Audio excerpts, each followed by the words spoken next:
An uncharacteristic season for the Zags leaves the team hungry to prove the doubters wrong.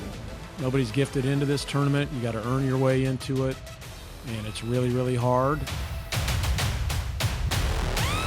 I want to be remembered as a winner, you know, and that's what March is for. You know, you could win it all. March would be known as a winner forever. Sitting down with Gonzaga star Ryan Nembhard on his record-setting senior season.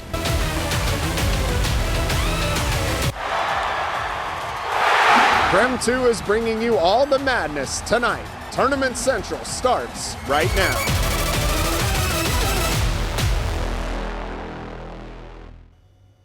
Good evening and thank you for joining us for Creme 2's Tournament Central. I'm Caitlin Galloway.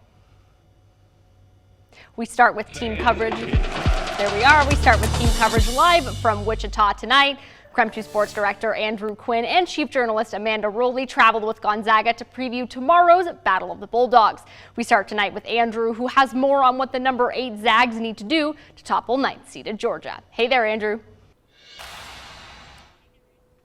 Hey there, Caitlin. Yeah, 27 consecutive NCAA tournament bursts is something that's extraordinary for the Gonzaga basketball team. But this NCAA tournament in particular is a little extra special for 2 Zags. Caleb Battle and Michael Ajayi have never played in March Madness in their careers, and seeing as both are seniors, they're trying to soak up every second here in Wichita. These guys are just so used to it already. This is just another day for them. But for me, I just can't wait to get out there and put on a show for the crowd and win some games. In my heart, I feel like I'm really built for this stage. I've been waiting for this and working my whole life for this moment right here. So basically, just dance. I'm just ready to dance. That's really it. So I'm ready. Yeah, I'm just soaking it in, like second by second, minute by minute. It's an unreal feeling right now, and it's March Madness, and anything can happen. So, just excited for the plays we're going to make, and I feel like we're going really deep in this tournament. The Zags will face Georgia in their first round tilt, a team led by freshman big man Asa Newell, who Mark Few heavily recruited to come to Gonzaga before he ultimately landed in Athens. Coach Few is an amazing person. Even better coach. Mark Few has so much history, and Gonzaga. It was a really hard choice for me. Ultimately I came to Georgia, but I still have love for those guys. He's talented, and he can score a 3-level score, shoot the ball well, gets to the paint, uses his size and athleticism to shoot over people. He's talented all around. Block shots, super athletic. It's been cool to kind of break down his film a little bit and know what to expect. GU is expecting a physical matchup against a long, athletic Georgia squad. They're super physical, super good. Got good guard play, got good bigs. So we just got to stick to the game plan. I think the coaches mapped out a really good game plan for us, and just not steer away from that. Just play how we play. It's a good matchup for us. Good physical team, a lot of size, physicality. But I think we're ready for it. Ready to play somebody else again. It's been too long. Now, to find the last time Gonzaga lost in the first round of the NCAA tournament, well, you have to go back to 2008 and Stephen Curry's Davidson Wildcats. We'll see if the Zags can continue their first round dominance against Georgia. Caitlin?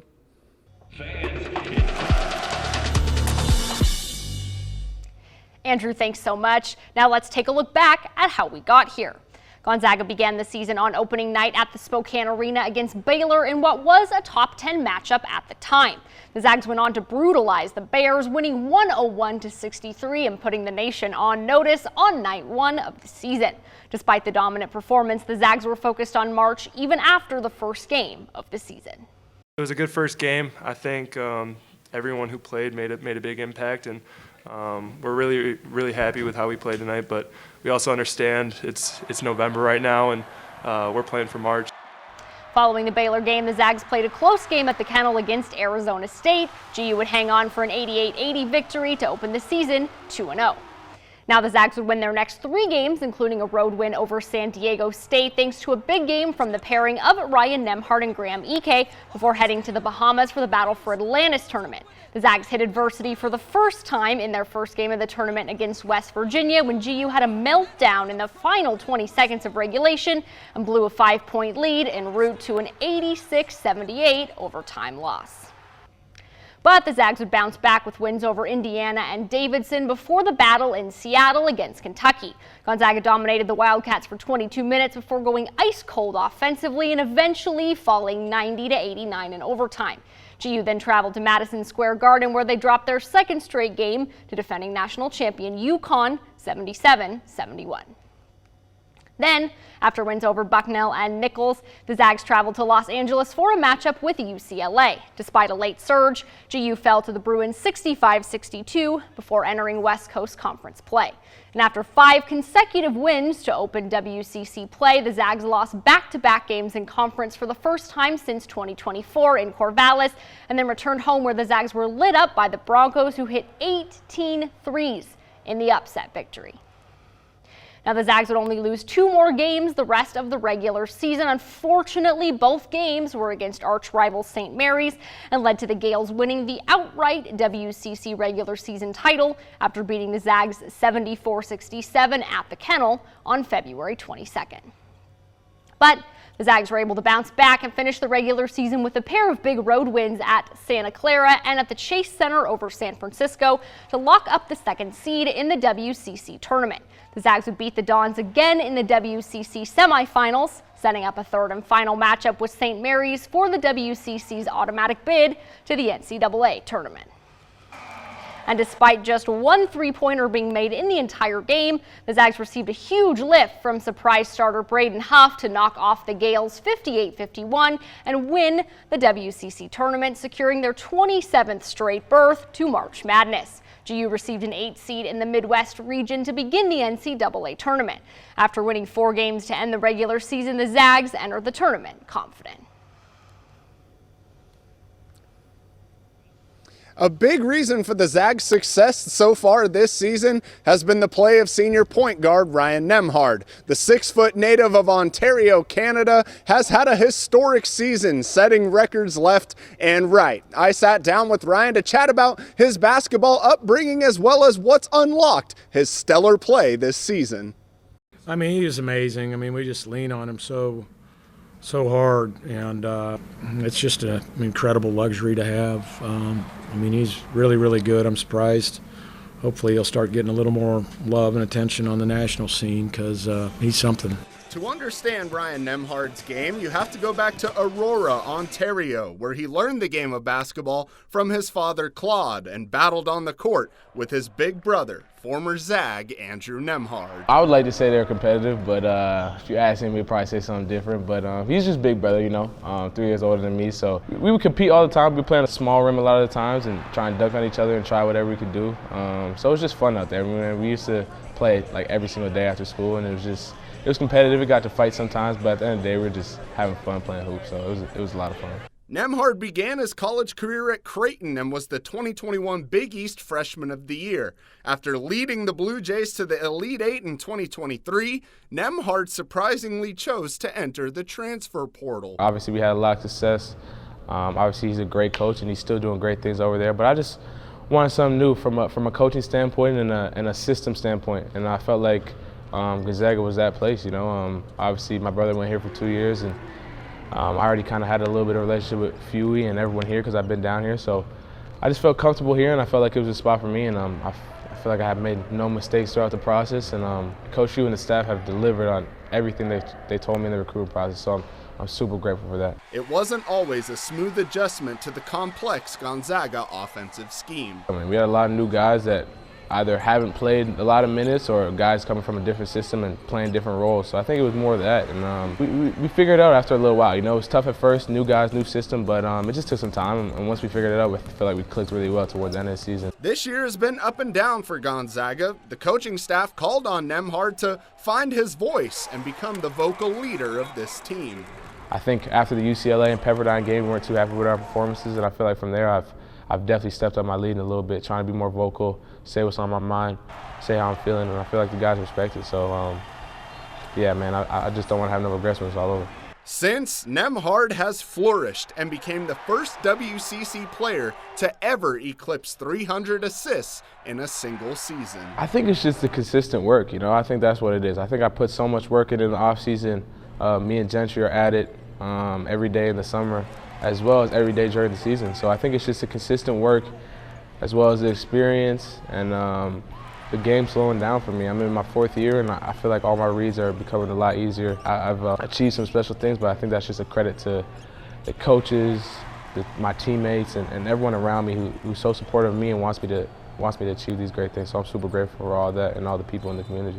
Heading into this year's WCC tournament, Nembhard had not won much hardware in his college career. Now with a trophy to his name, he hopes to be remembered by the Gonzaga faithful as a winner. That's what March is for. You know, you could win it all in March and be known as a winner forever. So I want to be known as a good person, a good teammate, a good guy, just to be around, a good culture guy for the program, and at the end of the day, I want to be a winner.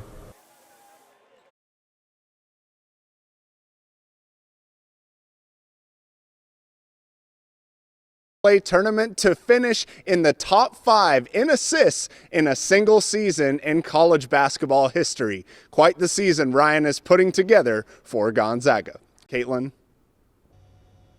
Thanks, Andrew. And just a reminder that the Zags tip off tomorrow afternoon, and Krem 2 is your home for tournament coverage. The Zags are slated to tip off at 1:35 Pacific time on TBS.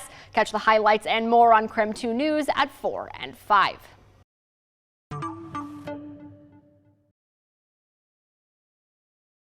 Podcast streaming right now. Our Locked On team posts new episodes every day. You can watch it right now on our streaming app, Krem 2 Plus. Download on your TV and watch for free. Well, March Madness is also your time to shine. Right now, you can compete in the Northern Quest March right now on Krem.com through this Thursday at 9 a.m. And if your bracket does better than Krem 2 Sports Director Andrew Quinn's, then you could win pizza from Papa Murphy's Pizza. And the person with first place locally wins a prize package from Northern Quest. Well, the NCAA tournament is coming to Spokane, still to come, how the city is preparing for the madness. It's March Madness, and I caught up with Gonzaga fans who are here in Wichita to watch the Zags play. That excitement is building, so we'll hear from those fans coming up.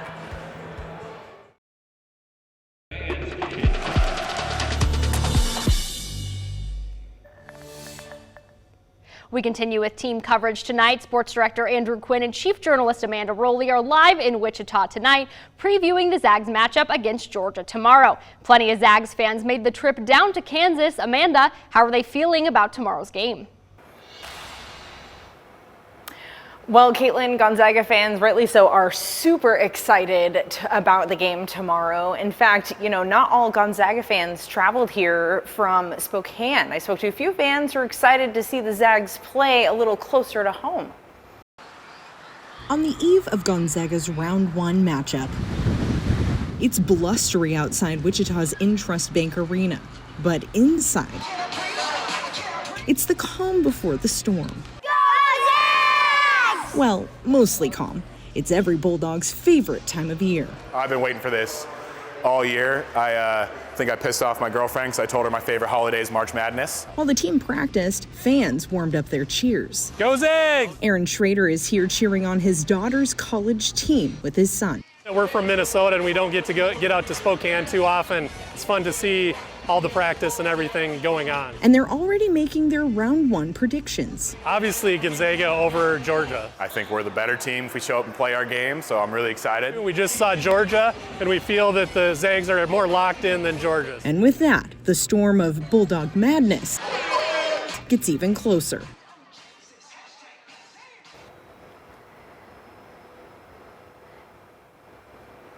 And we are expecting even more Zags to arrive here for Round 1, so we'll be looking forward to that reaction tomorrow. Reporting in Wichita, Amanda Rowley, Krem 2 News.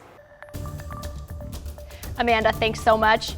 Still ahead tonight, we turn to the Zag women and one player who's leaving a record-breaking mark on the program.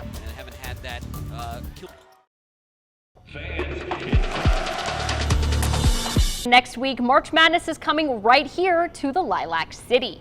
The Pacific Northwest Qualifier Volleyball Tournament is happening this Saturday, followed by the Sweet 16 and Elite 8 rounds of the NCAA tournament the following weekend. Spokane Partnership's Clean Team is working hard to pick up litter and beautify the downtown core. Another crew with WashDOT is taking on a 10-mile route of I-90 to cover up graffiti.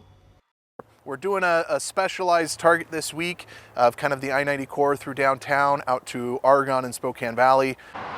Spokane will host Sweet 16 and Elite 8 games in the NCAA Women's Tournament starting March 28th, so mark your calendars. Well, it's been an up and down season for the Gonzaga women. From heartbreaking losses to a 14-game winning streak, let's take a look back at their season. And to really understand the season so far, let's go back to September when Lisa Fortier in Gonzaga basketball posted a video revealing she was diagnosed with breast cancer at the end of last season and had been undergoing treatment in the offseason. On the court, the Zags started out 5-2 in non-conference play, but their trip to the Paradise Jam tournament over Thanksgiving left them winless, and it translated to a 1-3 conference start, including an overtime loss to Oregon State. But then the tides turned. Their last game of 2024 kicked off a 14-game winning streak, including a shocking upset of Portland that turned into a series sweep and rocketed them into first place in the WCC. They even had their very first kennel campout ahead of their home matchup against Washington State.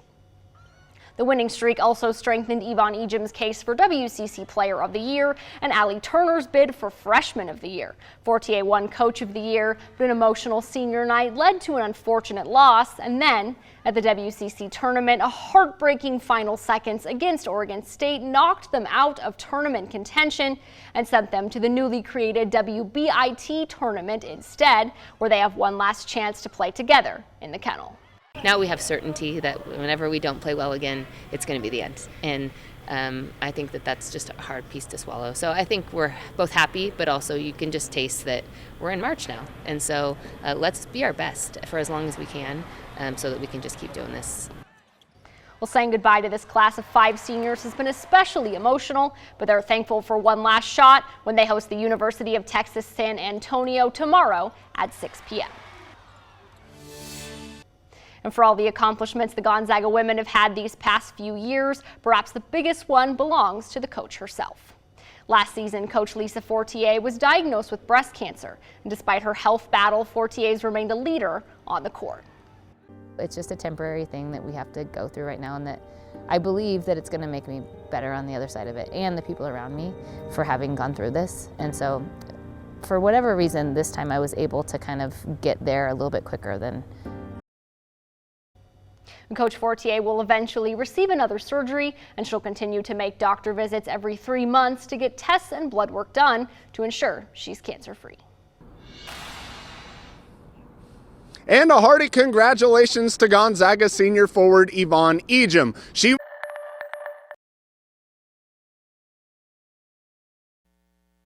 in a row she has earned this honor. This past season, Ejim rewrote the Gonzaga record books, becoming the school's all-time scoring leader.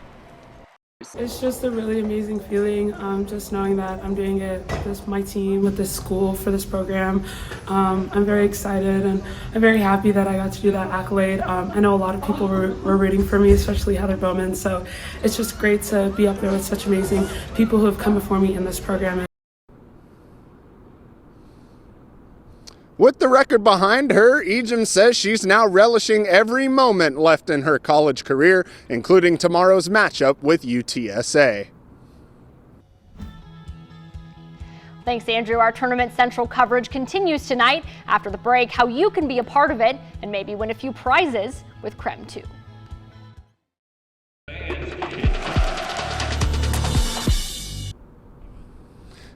March Madness is also your time to shine. The Northern Quest Bracket Challenge is now open.